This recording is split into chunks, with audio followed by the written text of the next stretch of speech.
So again, diode is any tube with two electrodes. Pag sinabing two electrodes, positive and negative side. Okay, so first, external components ng ating X-ray machine. We have the support structure, protective housing, and the glass or metal enclosure. For the support structure, we have the ceiling support. Ito yung ginagamit natin. Ito yung best, okay? Best support, mas madali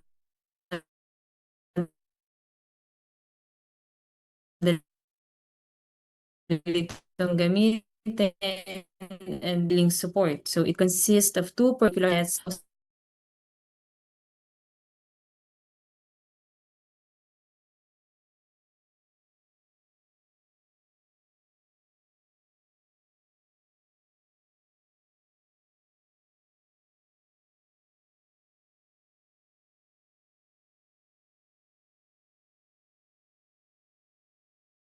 paggawa. Okay, kaya minsan, ang common na makikita niyo sa mga hospital and sa clinics is floor to ceiling mounted. But yung best support structure is the ceiling support. Okay, so most frequently used, lalo na sa malalaking hospital, sa mga big hospitals and big private hospitals. Okay, so it allows both longitudinal and transverse travel of the X-ray tube. So, flexible support structure po ang ating ceiling support. Then ito, yung common, the floor to ceiling support, common sa mga clinics. It consists of a single column with rollers at each end kasi may nakakonect din sa upper part, okay, na support. Kaya dalawang rollers. The X-ray tube slides up and down the column as the column rotates. Okay, yung pag-rotate ng column limited lang.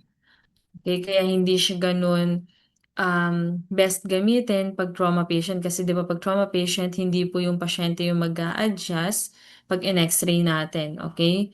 We adjust the X-ray tube and the table. Then last support structure, we have the C-arm support system. Then meron siyang ibang variations, L-arm, meron ding U-arm. So it depends kung ano yung shape, okay? So ginagamit to with help ng ceiling mounted system. So pag nakita kayo nito, usually ginagamit to sa operating room. Okay? Kasi sa operating room, 'di ba, isa lang yung magiging posisyon ng pasyente. Okay, pag lalo na sa mga may mga fracture, okay? So, kung ano yung posisyon ng pasyente habang ginagawa yung procedure, then pag kailangan na ng help, okay, ng diagnostic machine natin, ang ginagamit natin is yung C-arm. Okay, kasi ito, kaya niyang mag-X-ray or mag-pass ng X-ray AP, PA, lateral kasi namamanipulate natin yung machine. Okay, so pwede siyang under the table, pwedeng sa side ng table, pwedeng on top of the table. Okay, so best ang C-arm support system sa mga operations. Okay, sa operating room.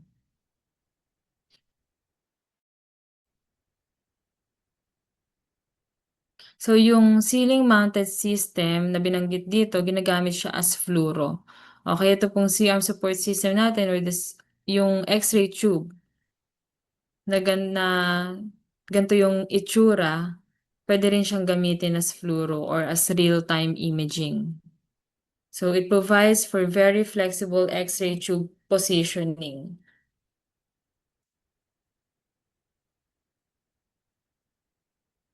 Ayan, lumipat. Okay, so meron tayong tinatawag na detent position. Okay, so ito po yung position ng X-ray tube pag hindi siya ginagamit. Ito yung proper resting position ng X-ray tube natin. So when X-ray tube is centered above the examination table at the standard SID, hindi po pwedeng iiwanan nyo lang yung X-ray tube. Kung like for example, nag-X-ray kayo ng PA, okay?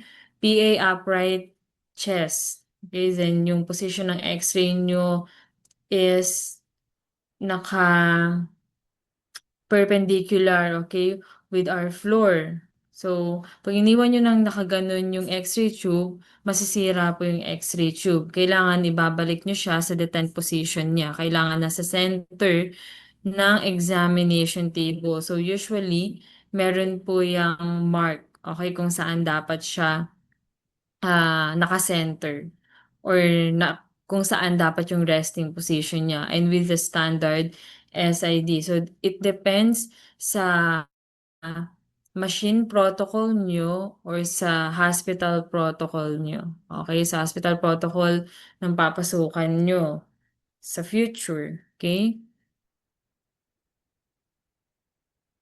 So, after ng support structure, we have the protective housing. So, itong protective housing, okay, ito yung lead-lined metal, okay, na pinaglalagyan ng ating X-ray tube. So, yung itsura niya ito, yung merong outline na color red. That is the protective housing. Okay? So, yan po yung part ng X-ray tube natin na pwede nating kapitan. Kasi yung mismong X-ray tube and yung metal or the glass enclosure ng X-ray tube, wala po tayong access doon. Okay?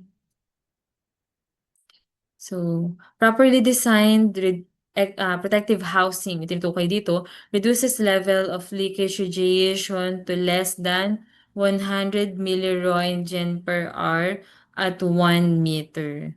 Okay?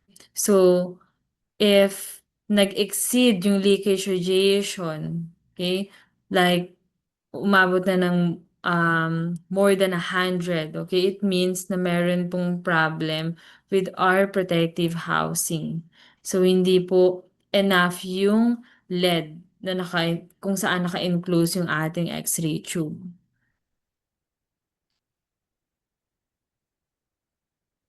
So, protective housing guards against excessive radiation exposure and electric shock. So, lahat naman tayo aware na pag nag-produce po or nag, tama, okay, nag-emit ng X-ray, yung ating X-ray tube, it emits X-rays isotropically or in all directions.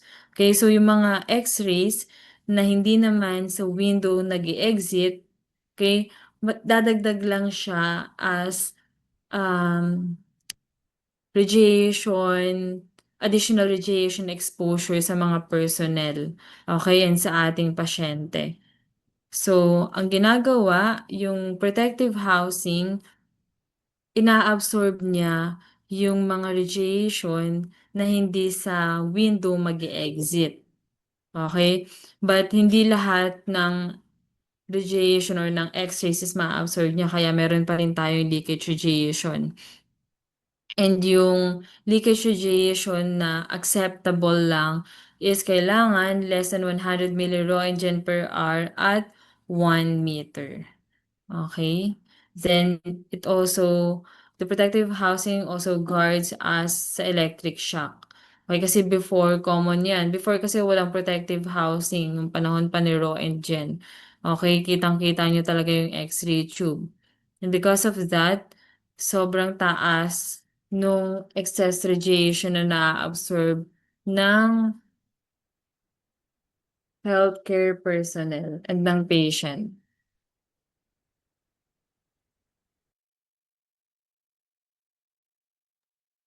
Okay. Sorry sa patalastas. Okay. So going back, okay. Ito yung binanggit ko sa inyo kanina, the isotropic emission. So in all directions po, nai-emit yung X-ray. So, pag yung electrons nag-interact with the atom, specifically sa electrons ng atom ng ating tungsten, it emits X-rays in all direction. Okay? So, hindi naman natin kailangan yung mga X-rays na hindi sa window mag-i-emit. Okay? Hindi siya useful. Okay? Wala siyang gamit.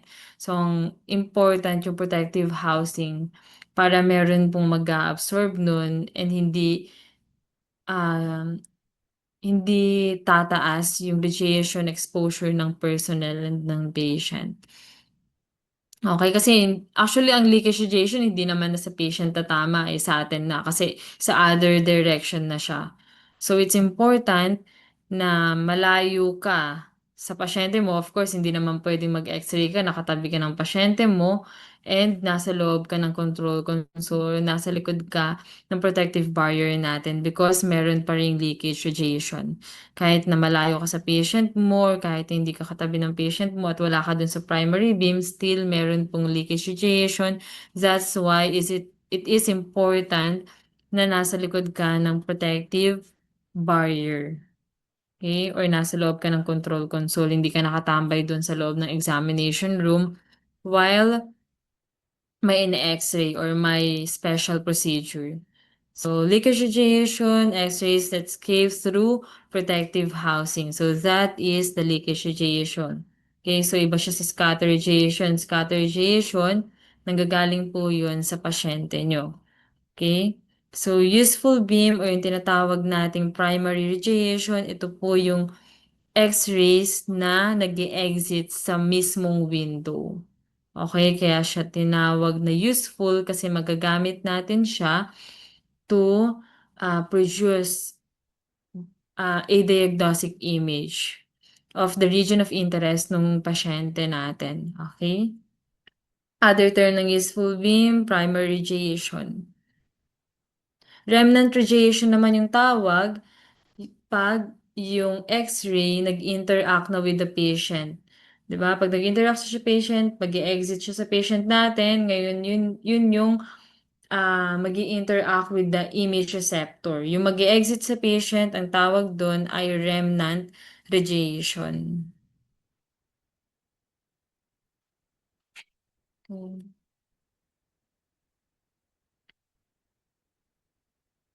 Check ko lang ha kung may magpapa-admit pa.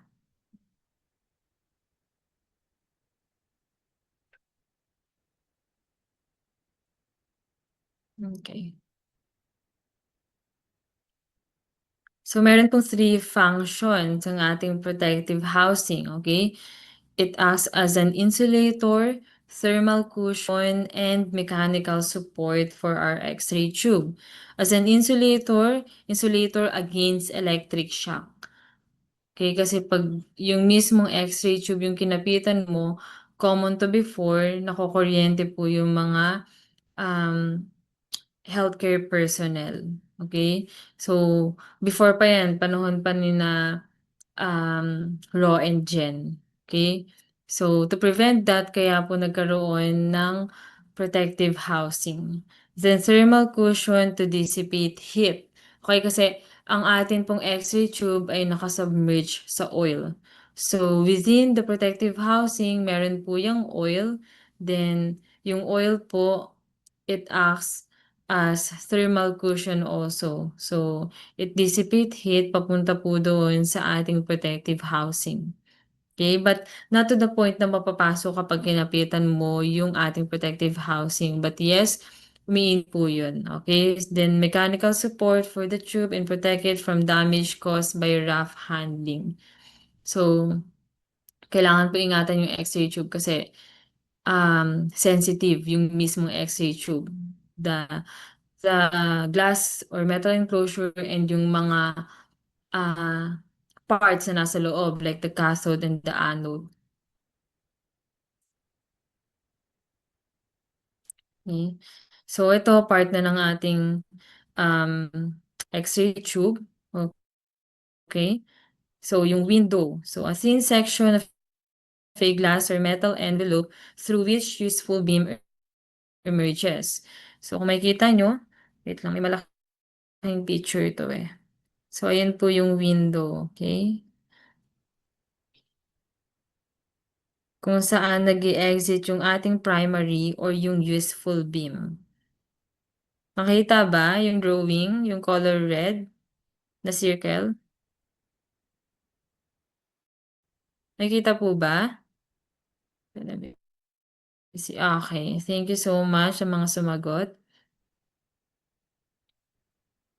Okay, so 'di ba I asked you na kailangan, ilalagay niyo rin yung mga measurement, yung mga parts, yung mga important parts. So ito pong ating window, ang size niya is 5 centimeters squared. Okay, so yun po yung size ng ating window, 5 cm squared. The next part is the glass or the metal enclosure. So it contains the X-ray tube and its components. Yung components na tinutukoy dito is the cathode and the anode.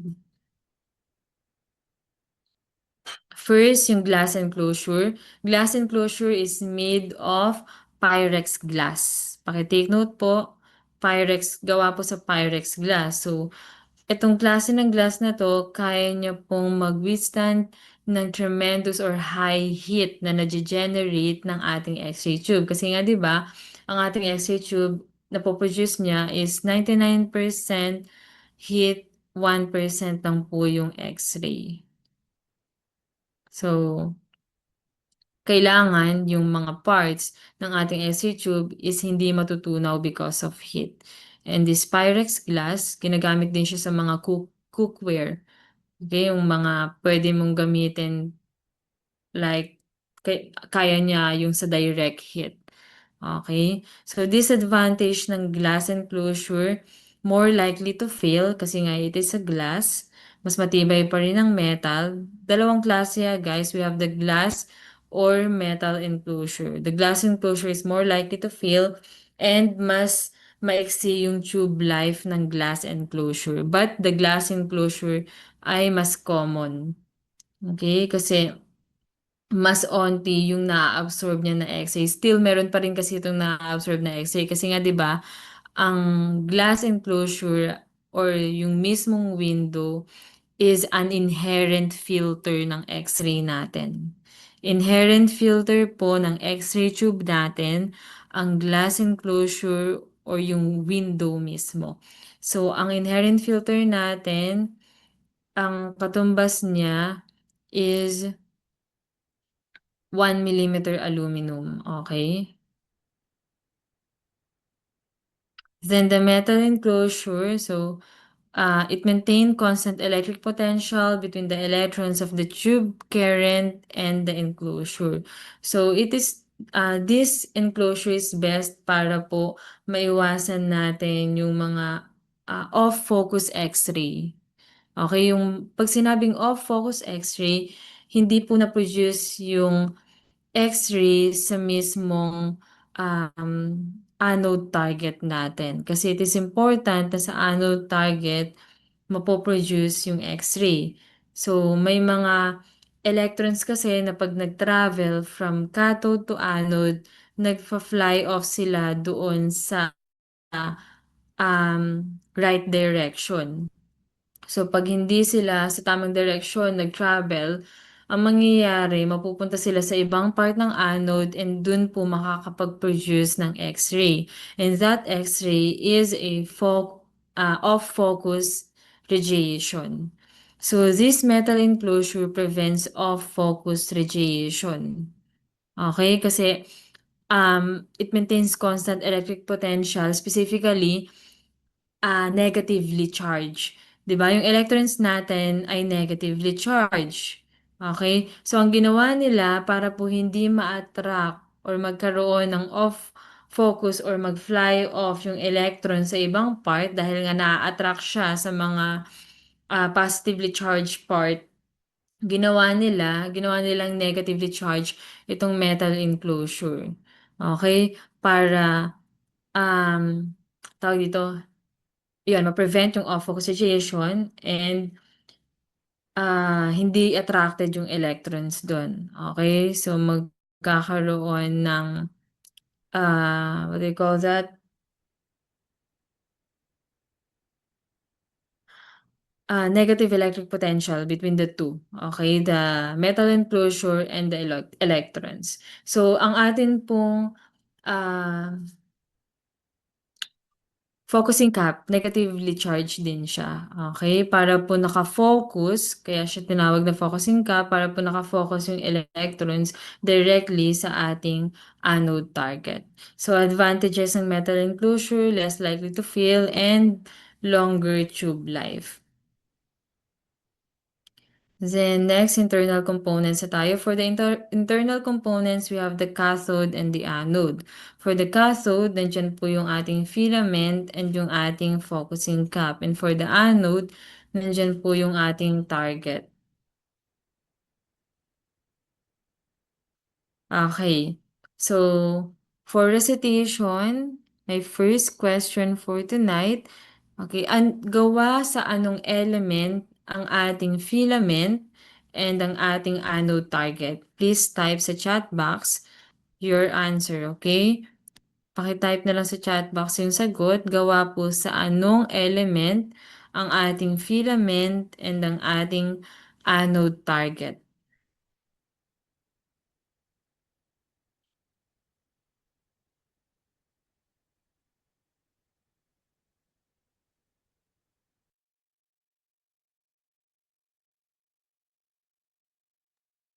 So, meron pong plus points lahat na magre-recite ha. Miss President, paki-screenshot lahat ng magre-recite. If may mag-o-open man ng mic, paki-take note na lang. Okay? So, let's wait sa lahat ng sasagot. Let's wait for 2 minutes.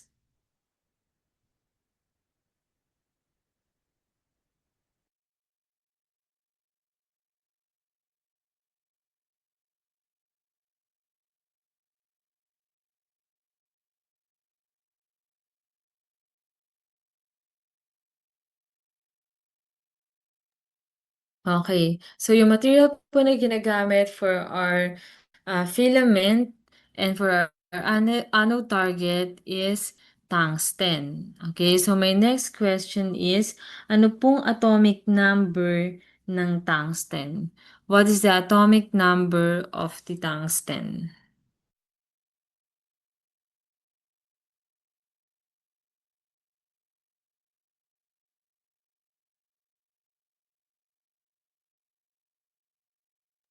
Okay, very good. So, the atomic number of the tungsten is 74. So, wag nyo nang kakalimutan yan. Kasama yan sa important basic knowledge kasi lumalabas po yan sa mga important exams nyo and possible sa board exam.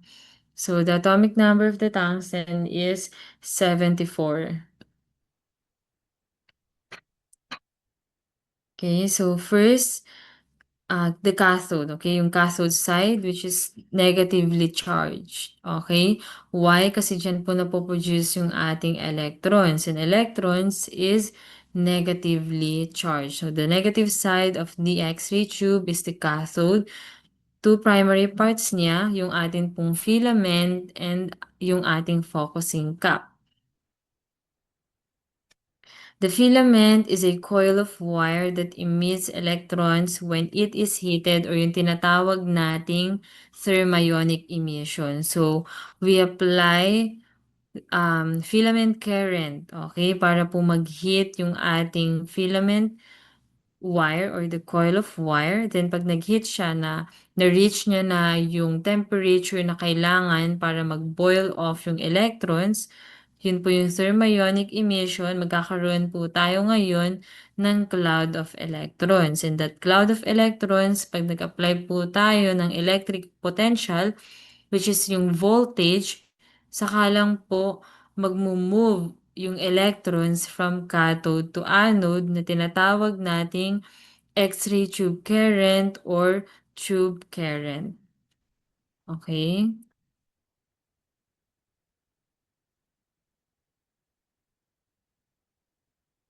Okay.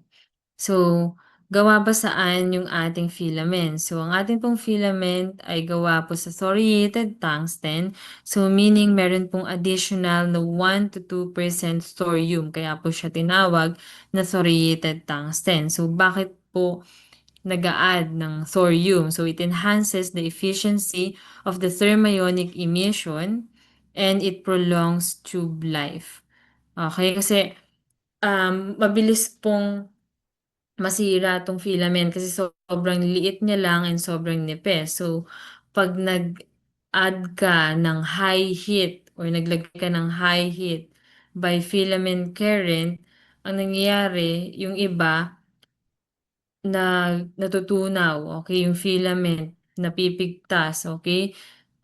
Nasisira yung X-ray tube. So, to prevent that, we add thorium. We add 1 to 2% thorium, okay, to enhance the efficiency of the thermionic emission and para po maiwasan yung pagkatunaw ng ating filament by high heat.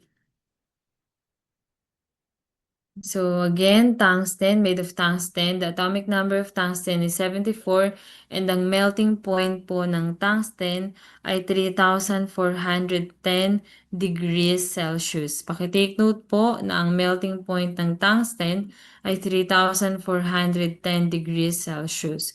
So, pag above 3,410 degrees Celsius yung binigay mong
Okay, so let's continue.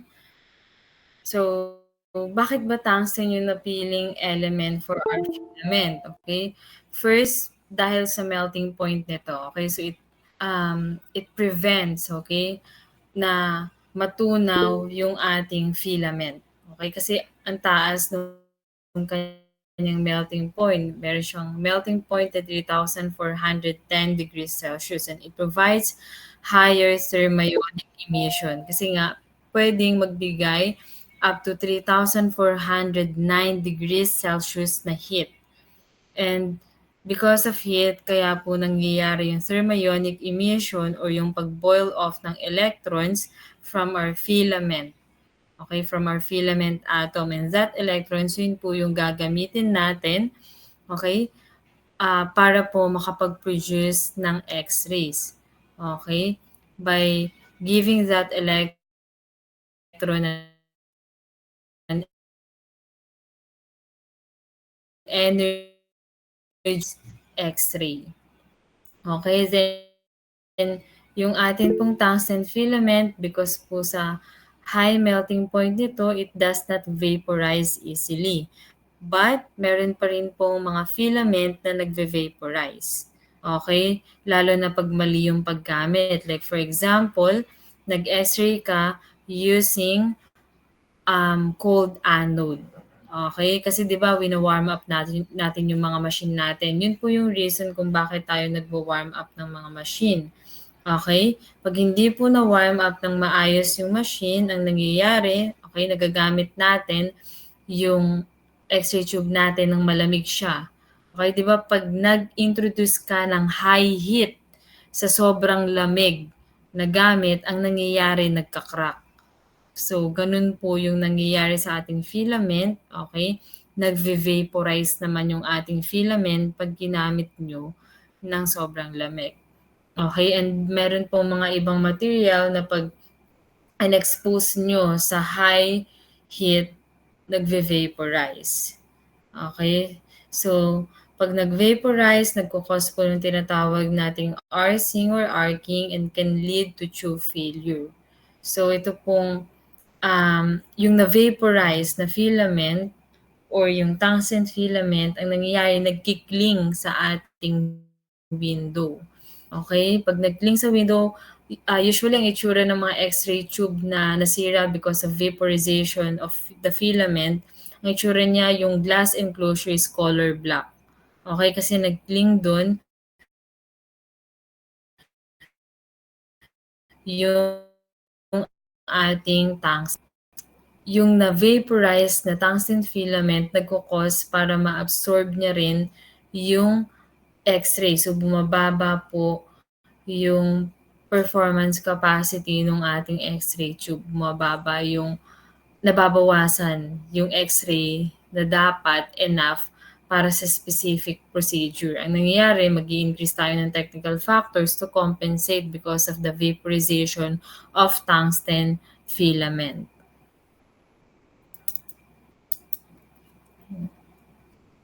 So, ito po yung ating focusing cap and the filament. Okay, then yung ating electric symbol for the filament is ito po. Okay, bibilugan ko ha. The electric symbol for our filament is this one. Okay. Okay, then ito po yung ating focusing cap. Yung may outline na red.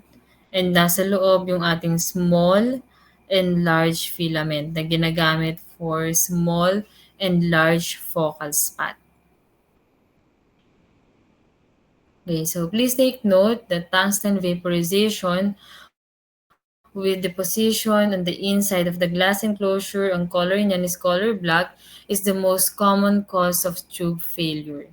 Okay? Kasi di ba nade-deposit yung tungsten na nag-vaporize sa ating glass enclosure, ang nangyayari na absorb nito yung X-ray. And to compensate, we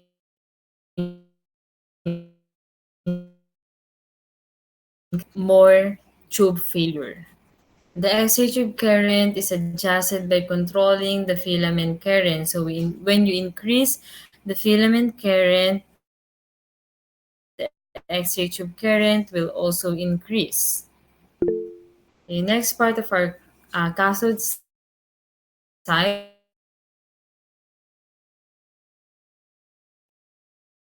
ating filament.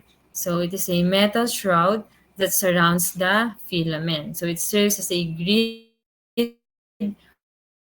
sa grid-controlled X-ray tube. So iba po yung grid na ginagamit natin to reduce the scattered radiation na magre-reach sa ating image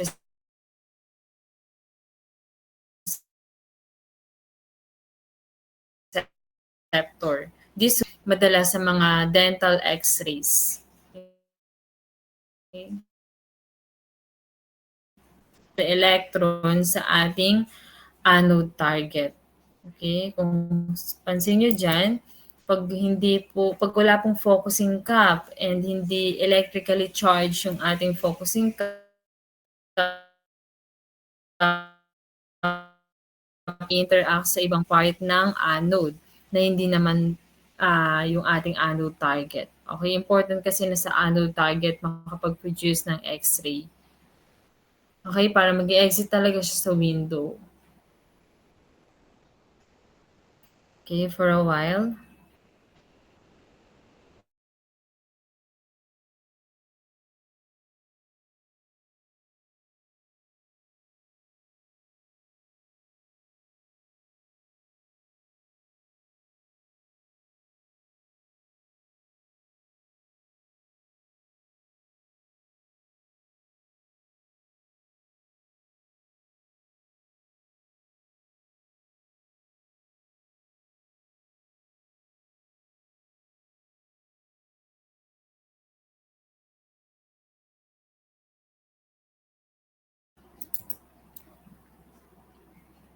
Okay, then meron tayong tinatawag na space charge. Ito po yung cloud of electrons after thermionic emission.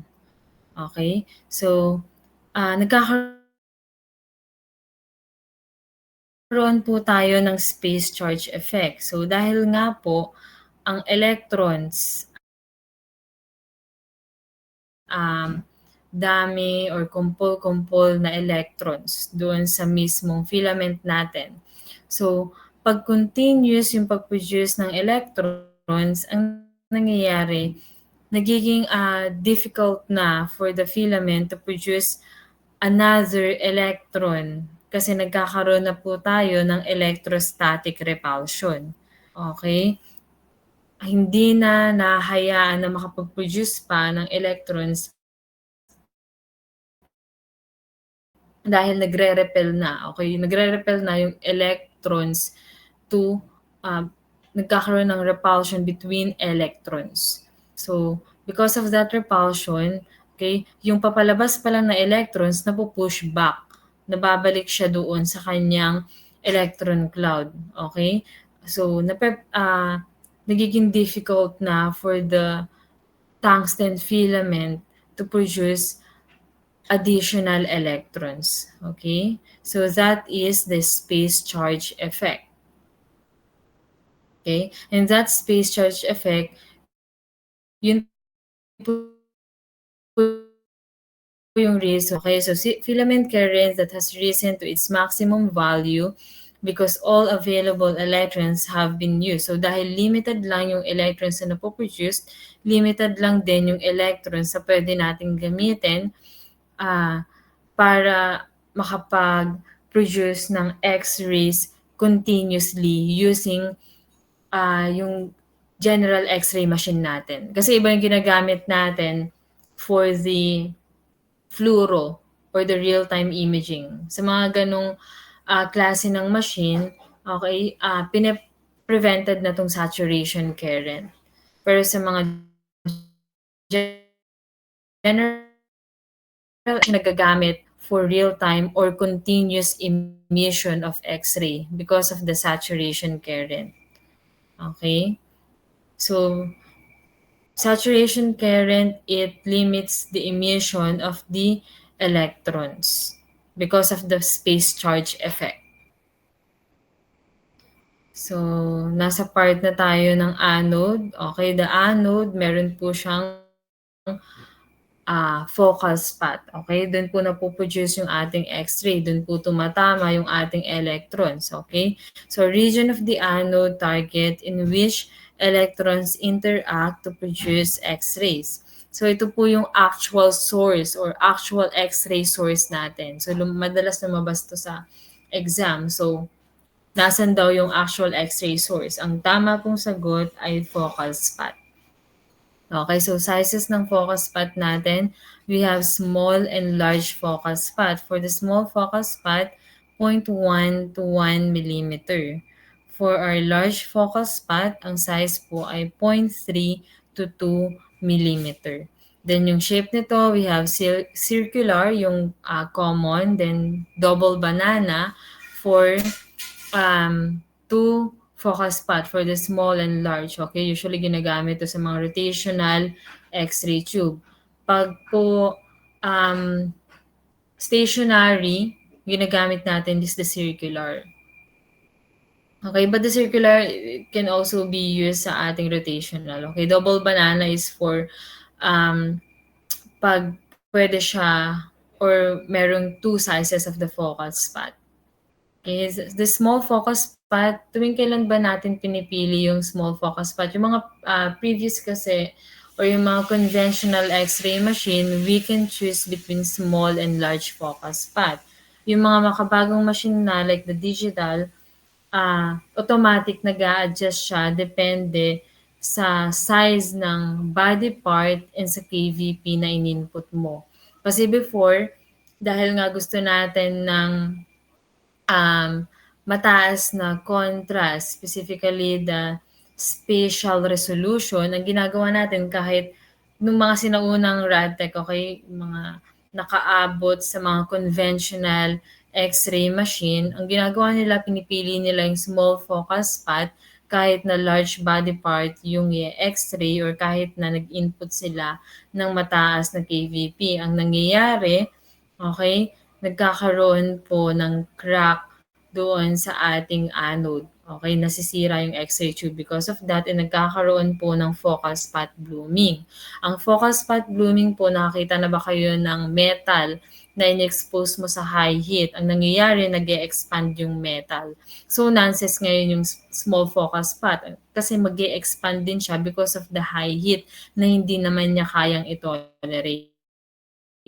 That's why, di ba, meron tayong small and large focal spot. Okay? So ngayon, to prevent that focal spot blooming, automatic nag-a-adjust na yung machine. Pag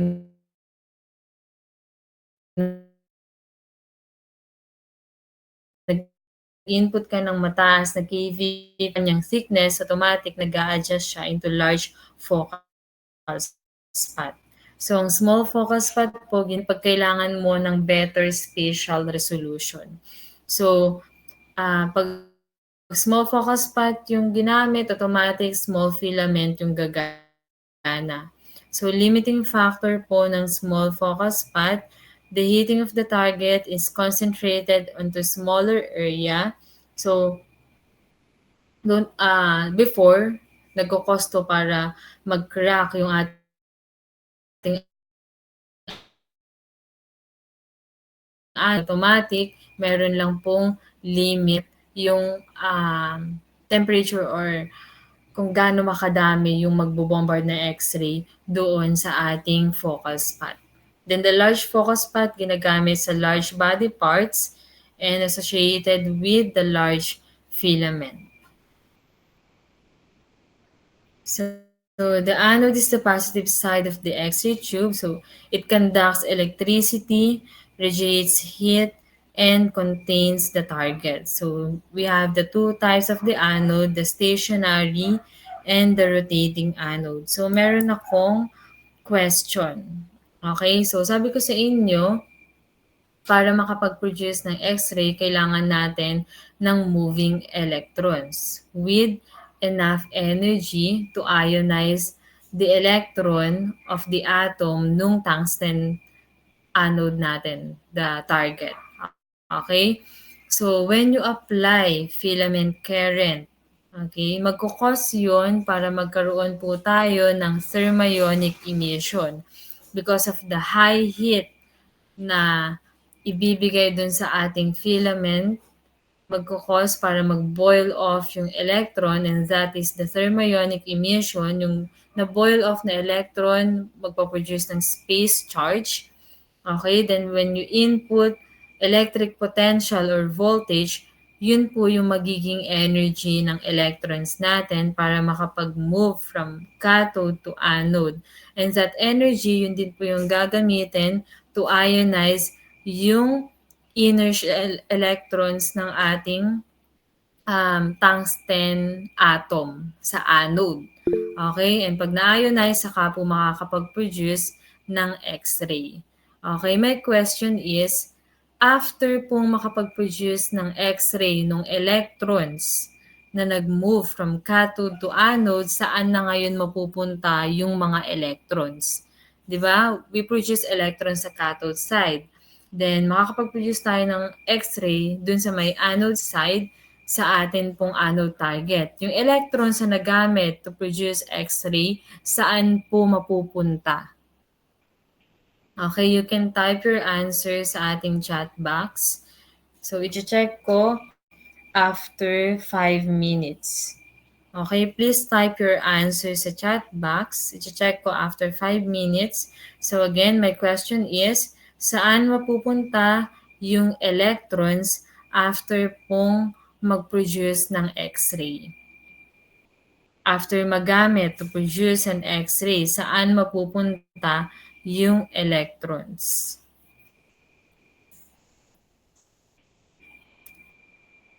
So, Miss President, paki-screenshot lahat ng sasagot or magcha-chat ng answer niya sa ating chat. Okay, so meron pong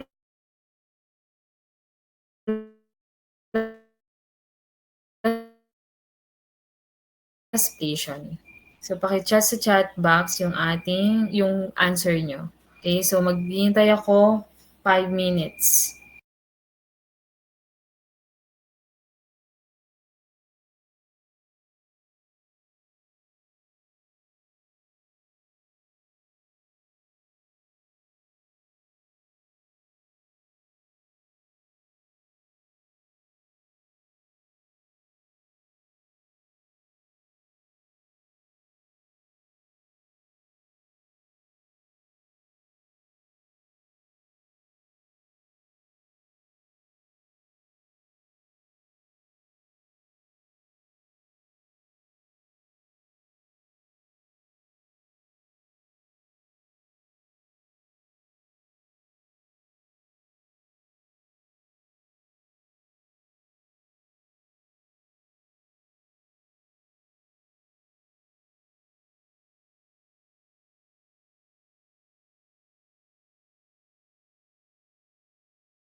Okay, let's check your answer. Okay, natakil na rin namin to ng section 1. So, okay, nasan? So, according to Christian Credo, sa window daw mapupunta yung electrons, okay? Tolentino, babalik po ulit sa simula or sa circuit po. It's like uulit po sa umpisa. Okay? Villalba, electrons po will be moved from cathode to anode. Okay, not sure po. Window, Mangulabnan, window. Painaga, window. Recato, window. Galarpe, anode. Window, anode. So, Aliana flows through the anode po, ma'am, to electrical circuit. Okay. Muega, na-absorb ng anode. Ortega, anode. Clemente, anode. Okay. So, lahat ng kasunod anode na. Hindi na raw umaalis sa anode side after according kay Ortega. Okay. Villalba, from cathode po, tatawid po papuntang anode, then kapag nakapunta na po sa anode, hindi na po siya babalik o lumilipat palabas. So, mag-stay daw sa anode according to Villalba. Naive, it will flow through anode po. Binluan, i-absorb ng anode. Fodulia, attracted back to anode. Kumandaw, absorb the anode, return to the power supply to complete circuit po. Okay, so Recato, all of the above. Panika Recato ha. Pahe. Okay. Magtutuloy siya sa external circuit. Avendano,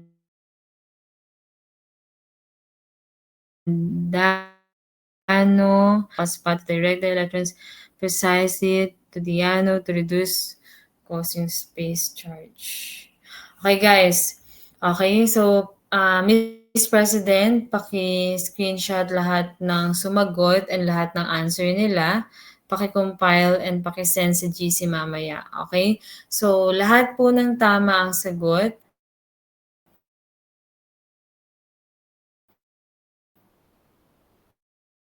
Magiging quiz natin. Okay? So, lahat ng mali, meron pa rin kayong plus points. Okay? Paki-screenshot na ngayon kasi matatapos na yung class natin, ha? So, ang mangyayari po sa electrons after po mag-interact with the anode target, okay, specifically sa electrons ng atom ng ating tungsten anode, okay, after niyang makapag-produce ng X-ray, after magamit yung energy ng electrons to produce X-ray by ionizing the inner shell electron, mangyayari po, kung pag-ubos na yung energy ng electron na yun, magfo-flow siya from the anode back to the circuitry. Okay? Babalik po siya sa circuit. Okay? Para po magamit ulit for sa as current. Okay? So, familiar naman kayo or aware kayo sa law of conservation of energy and law of conservation of mass. So, best example po ito ng laws of conservation of energy. Okay, for a while, let me type. Law of conservation of energy.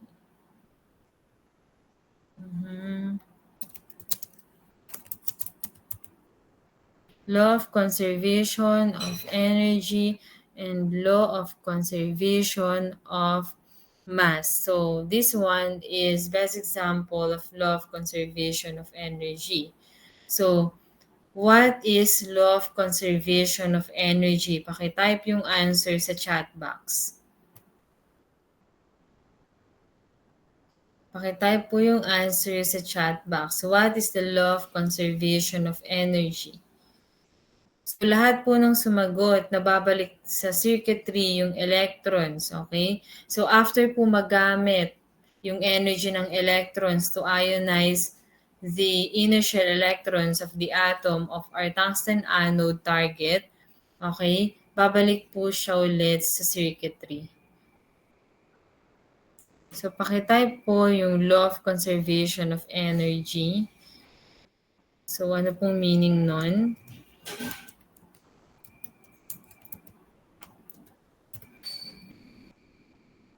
So, di ba?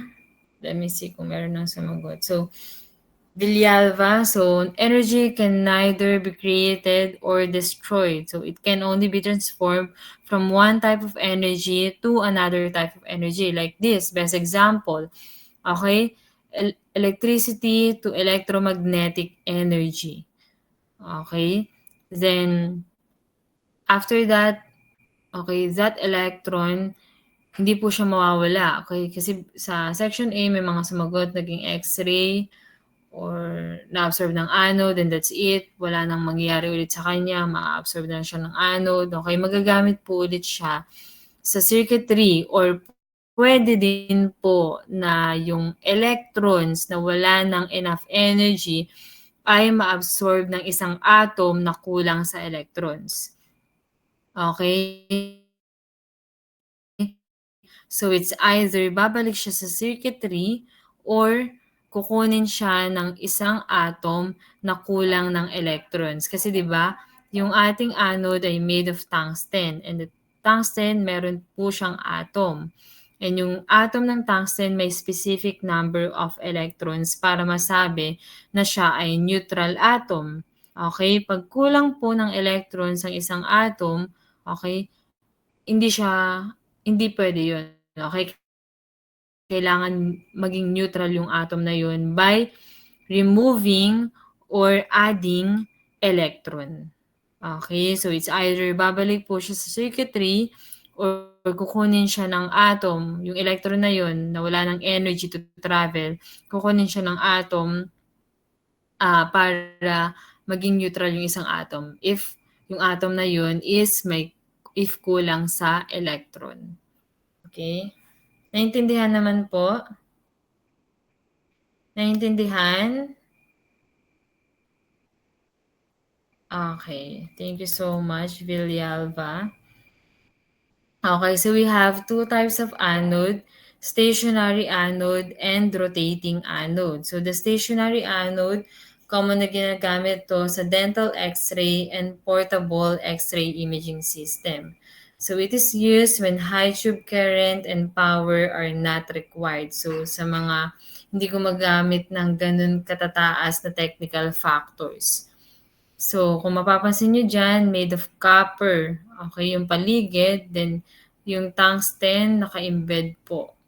Okay, so may specific part lang na tungsten, which is yung atin pong anode target. Then, the rotating anode, meron po tayong three most common anode materials sa ating anode. We have the copper, molybdenum, and the graphite. Okay? So, yung graphite po, yan po yung pinakamalaking part ng ating anode. Kasi kung pure tungsten po yung ating anode, sobrang bigat yan. Okay, mahihirapan pong mag-rotate ang rotating anode pag pure tungsten. So, para po mabawasan, okay, or mas maging magaan yung anode, ang ginawa na lang yung tungsten is naka-embed po sa ating molybdenum and graphite. Okay? So the molybdenum and graphite, it lowers the mass density ng ating anode, and it makes the anode lighter and easier to rotate. Kasi pag sobrang bigat, like pure tungsten yan, mahihirapan pong mag-rotate. Magkakaroon po ng problem sa ating rotor and stator. Okay, so hindi po pure tungsten ang ating anode ha. Ang tungsten lang po dyan ay yung ating focal track. Okay, paki-take note na ang tungsten dyan ay yung ating lamang pong focal track.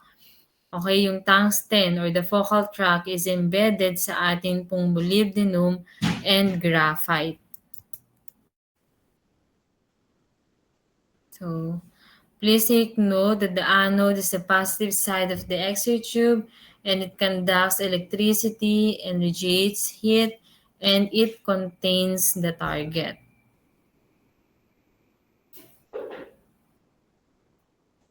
Okay.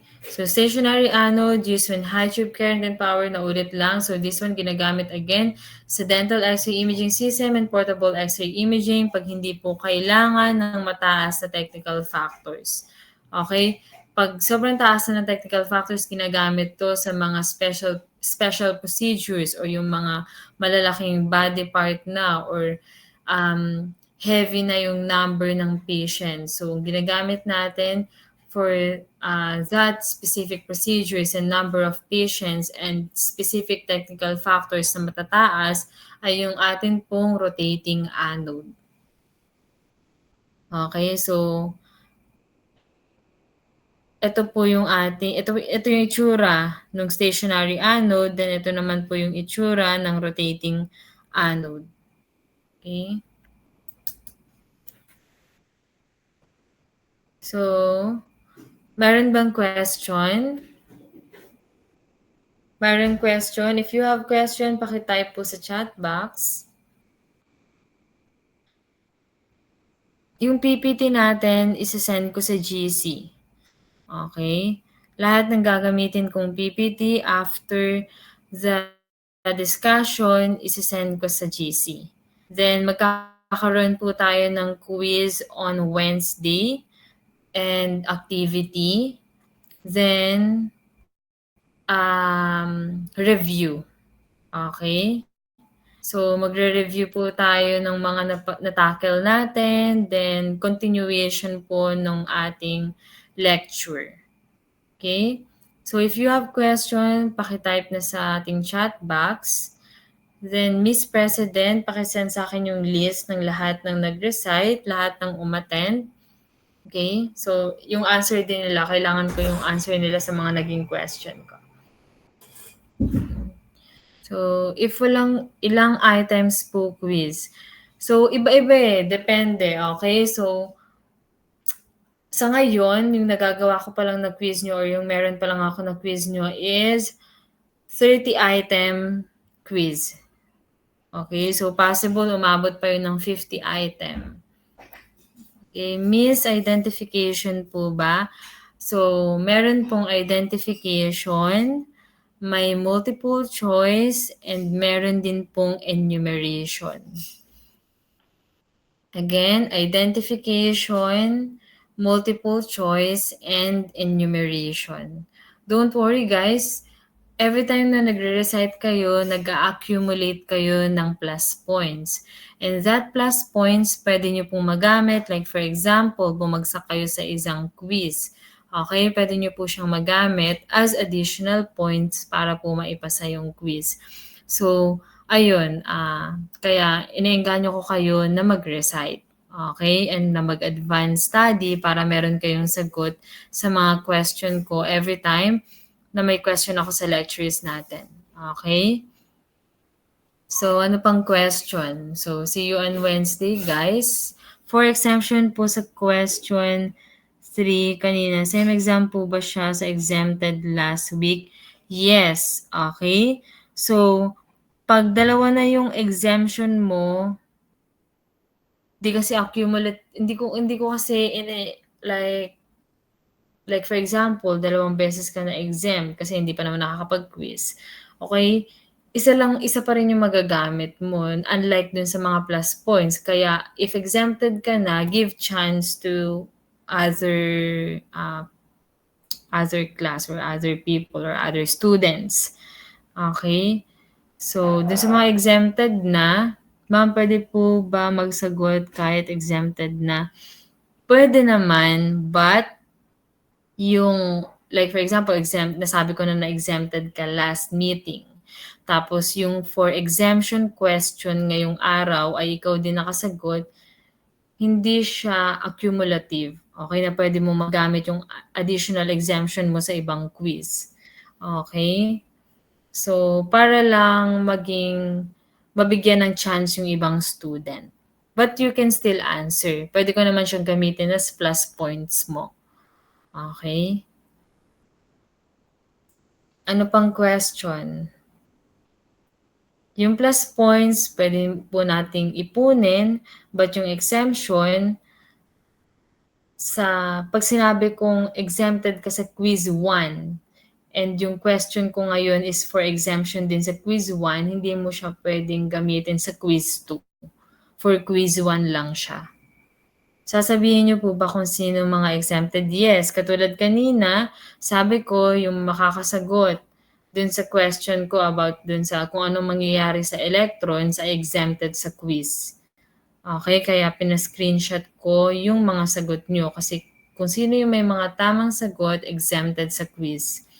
Ma'am, as for the screenshot po nung sa Zoom, since nag-end po, na-save ko po yung whole copy ng chat. Okay, thank you so much. Okay. Pasend na lang sa GC and pagawa na lang ako ng list, ha, Miss President. Thank you so much. Okay, meron pa bang ibang question before mag-end tong ating Gmeet? So, meron pa rin tayong review. Okay, pwede natin ulitin. Pag meron kayong hindi naintindihan, at least mauulit natin sa review natin. Okay? Okay, thank you so much, everyone. Okay, have a restful evening. Please stay safe and healthy. So, ma'am, question lang po. If pwede na po malaman yung final list ng first and second shift sa Wednesday. Thank you po. Okay, I will send it later, ha? Hindi ko pa na-finalize, okay? Check ko pa rin yung sa section A para sabay sana kayo, ha? Don't worry, pa-finalize ko before yung mismong class natin, okay? Later, send ko na. Okay, thank you so much, everyone. I hope madami kayong natutunan. Okay, stay safe and healthy. Okay, mag-vitamins kayo and magpahinga. Okay? God bless everyone. Bye-bye. See you on Wednesday. Walang absent. See you. Bye-bye.